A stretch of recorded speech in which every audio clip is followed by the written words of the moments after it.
Pemerintah Kota Banjarmasin melanjutkan sasarannya untuk melakukan vaksinasi Sinovac. Sasaran yang dituju kali ini adalah 45 orang wakil rakyat yang ada di gedung DPRD Banjarmasin. Bahkan surat permintaan persetujuan untuk pengisian data masing-masing anggota dewan sudah diserahkan oleh Dinas Kesehatan Banjarmasin beberapa waktu yang lalu.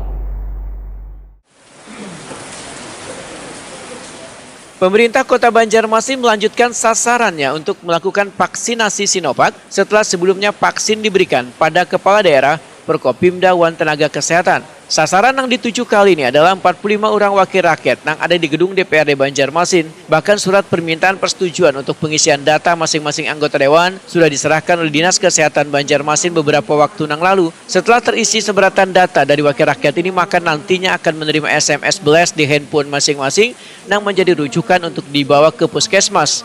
Wakil Ketua DPRD Banjarmasin Tugiatno Esos Wetakuni Prima TV jelang tengah hari Rabu 17 Februari 2021 sangat mengapresiasi Dinas Kesehatan Banjarmasin yang berkeinginan menjadwalkan vaksinasi untuk anggota dewan. Apalagi vaksinasi ini adalah salah satu program pemerintah untuk mencegah mewabahnya virus corona.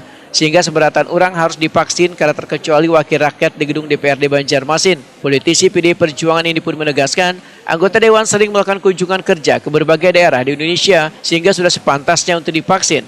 Selain volume kunjungan yang sangat padat juga untuk membentengi diri dari bertemunya dengan orang yang ada di daerah lain. Tugiatno berjanji akan menyampaikan pelaksanaan vaksinasi ini ke ketua praksi, kemudian diminta untuk menyampaikannya ke anggotanya masing-masing. Selaku anggota DPRD Kota Banjarmasin sangat setuju seandainya dilakukan vaksinasi untuk seluruh anggota dewan, karena kita selaku anggota dewan kan sering melakukan kunjungan keluar daerah dan volume keberangkatan kita itu cukup banyak, Pak. Ya, kenapa kita sangat setuju untuk menghindari supaya jangan terkena virus yang namanya corona itu. Tugiatno berharap program vaksinasi ini bisa berjalan lancar dan mencegah penyebaran wabah virus corona di Banjarmasin.